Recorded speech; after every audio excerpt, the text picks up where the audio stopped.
Before we dive into this review, this regular review, I have to kind of break the norm here and talk about something else that has taken the world by storm. Not just the anime and manga industry, but the news that broke over a week ago. The tragic and unexpected news of the passing of the GOAT, the legendary Akira Toriyama. And I've already made a statement about this, but I feel like it'd be a travesty if I didn't share my thoughts and opinions on this, because Dragon Ball has had not only a huge impact on my life, but also as a content creator, as somebody that reviews manga, somebody that reviews One Piece here and there. I reviewed Dragon Ball Super. I don't feel like I would be here. I feel like I wouldn't be where I'm at right now if it wasn't being introduced to the world of Dragon Ball, and that was all partially due to Akira Toriyama and the vision he had that inspired countless generations. And it's crazy to think about the impact that it's had on not only in the anime and manga industry, like the entire world. Not only the fans of Dragon Ball or those who check out anime and manga. Like, it's impossible to not associate anime and manga without Dragon Ball, without Akira Toriyama in the first place. That's resonated with so many people through so many different generations.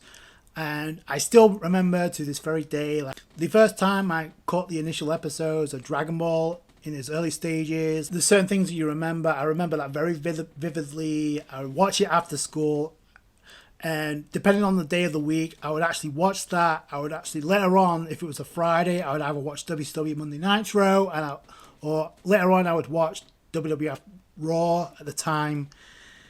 And that was just basically my week. And to think that it's had so much influence and impact on my life, shaped me who I am today, I don't know where I'd be right now. I definitely wouldn't be in this chair talking about One Piece. In a situation like this, there isn't a whole lot you could say, like, other than I express my heartfelt condolences to the family, friends, and loved ones of Akira Toriyama. It's a tragic, unfortunate situation that is still shocking at this point. And on a side note, I know Oda wrote a statement about this, so did Kishimoto, which is pretty cool.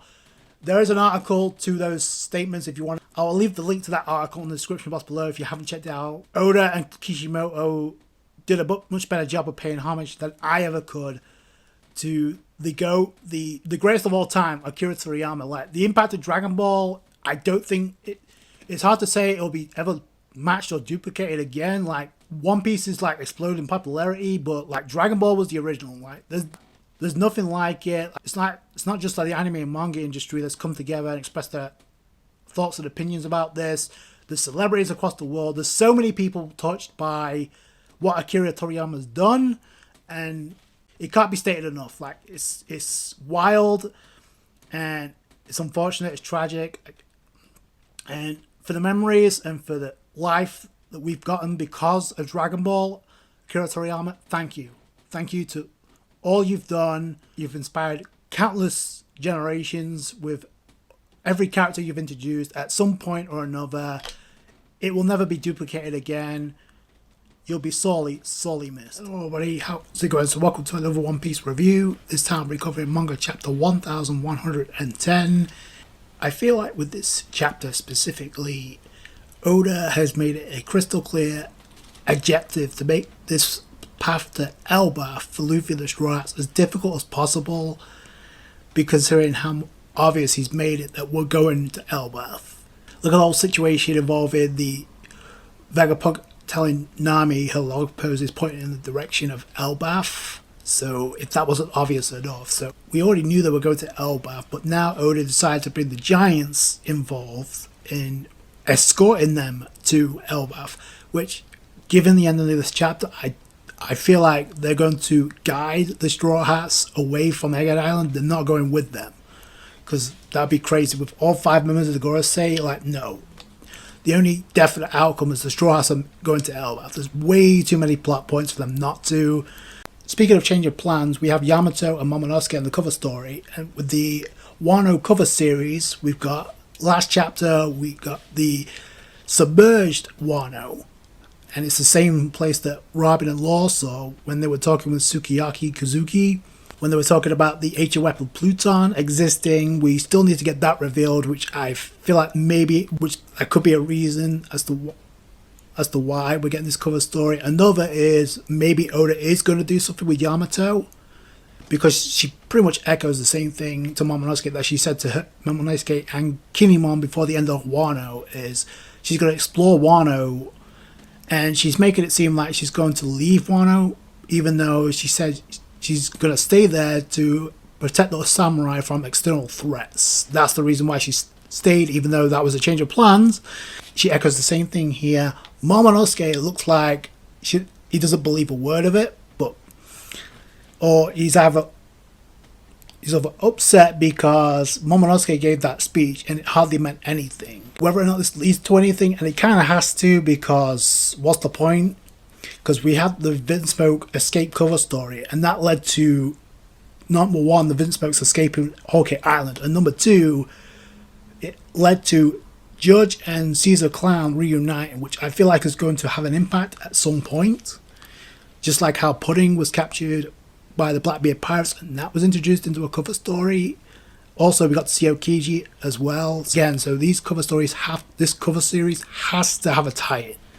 We start off the chapter looking outside in from the island with the entrance of the Gorosei, and you have the sparks emitting from everywhere.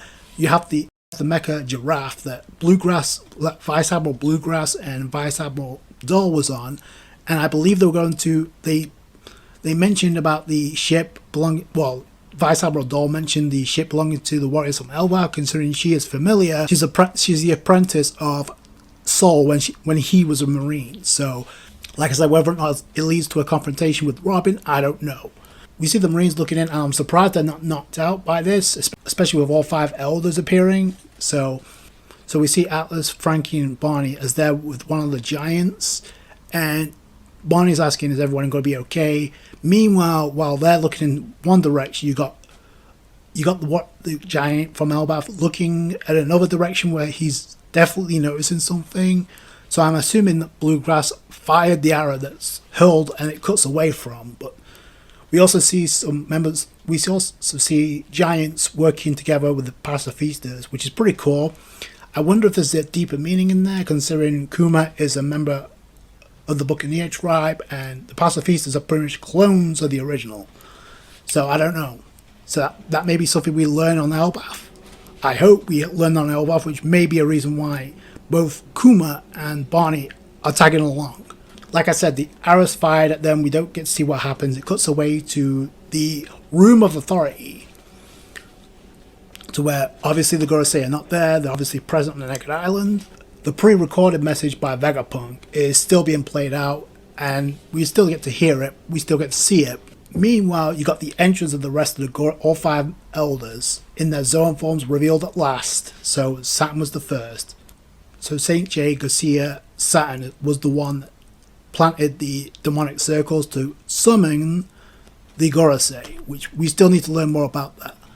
But it's, like I said, it's on the surface. But this is the same thing that happened last time. While the Gorosei are making their entrance, we get the dialogue from the pre-recorded message from Vegapunk where it says, "I doubt someone who wanted to interfere could make it in time," which I kind of question, like, what's going to happen after this? Because we know the Strats at some point are going to make it to Elbaf. What's going to happen with the Gorosei? Are they going to fall here, or are they going to escape Egghead Island, and we're going to get a confrontation with the Strats at some point? We already seen Saturn, obviously, in his Ox Demon form or his Bison form with the spider legs. We got Saint Marcus Mars as tagline as a Eerie Bird or Itsumare, which is part of the Japanese yokai. In fact, 3 of the Gorosei are a part of the Zoan forms are references to the yokai. So obviously Saturn's the first that we got introduced to. Saint Marcus Mars is another one. Itsumare is a statement saying until when. So that's kind of interesting. Saint Topman Wakori, Yuki is, or the War is another reference to a Japanese yokai, so that's pretty cool. So we also get Saint Shepherd Jupiter. His form is nothing more than a sandworm. That's a non-yokai. And same thing with Saint Ethan Baron v Najastero. He's also a non-yokai, so I think that's kind of interesting. But I think Najastero has probably the best form out of the 5 members of the Gorosei. Case in mostly due in part to the fact that he's already in his hybrid form, but I don't know. I just thought there's something about that form that screams this epic and boss level. The skeleton horse that seeks revenge after being burned to death. That's kind of cool if Oda's taking reference from that, so holy crap. So yeah, he definitely has the best appearance out of the 5 Gorosei. So Luffy is actually he's actually freaking out at this point. You see Sanji thinking about getting in contact with Nami, but also if you notice, Sanji is also carrying Vegapunk. So even if they try to silence him by killing Vegapunk, like the message is still going on. So they need to just shut that down immediately, considering the whole world is listening and watching. And that's another thing too. The whole world is gonna watch the 5 elders in these own forms for the first time. Like, they're not supposed to. So Vegapunk has caused them a lot of problems, and we get introduced to probably one of the best panels. Now, I said a couple of reviews ago that the panel where Luffy simultaneously blocked Saturn's attack while grabbing hold of Kizaru is probably the best panel of the entire year so far. This is a close second, because you got all 5 members of the Gorosei in their zone forms, staring down Luffy in Gear 5th. That is epic as hell. I was curious whether or not Luffy was actually going to take on all 5 members of the Gorosei. Only 2 of the 5 elders actually try and attack Luffy, while the other 3 go and do their business on Agate Island. And immediately, Najastero is the first one to go into action. Immediately. So like I said, Najastero is the first to go in and attack one of the pacifistas. And immediately, this attack's going to spring, and it's katana that's for the first time been unsheathed. This is the first time we're seeing his sword. So he uses it, he goes in, he cuts the pacifista, but if you notice, it looks like he's also freezing solid too, similar to Brook. I'll get back to that in a minute. There's a lot of speculation about the sword that Najastero holds is the Shodai Katetsu. We still don't know, because we've never seen it before. However, 3 things, like I said, he's using an attack that's similar to Brook. I don't know if that's a Shodai Katetsu or not, but if it is, he's either using Armament Haki on his blade, or that is a black blade. So, which is one of the 12, and the Shodai Katetsu is one of the 12 supreme grade swords, so that wouldn't be a shocker. But I will. The other thing I'll mention is I find it interesting if that is the Shodai Katetsu. Coincidentally enough, we see Zoro and Rob Lucci still going at it, and we see one of the swords Zoro has flying into the air. I'm pretty sure that's a Sandai Katetsu. Pretty much, we've seen the Nidai Katetsu back on Wano. Like a lot of people thought he was going to get an upgrade. No, that did not happen. Lucci is still talking with this trash talk. Unfortunately, it comes to bite him in the ass, because this looks like to be the end of the fight. Thank God. We see Jinbei is having a conversation over the Dendamushi with Sanji, and he's like, sorry, you gotta take care of it, Jinbei. And remember, Nami's plan was to get Jinbei to get to Zoro's location to make sure he didn't get lost. Not to aid him against Lucci. He did not need the help. And Sanji's like, why the hell is he still playing around? Like, he's such a nuisance. Like, just take him out. Like, which I echo as well. Like, just end it already. And I don't know if, like, is Zoro heard it or not.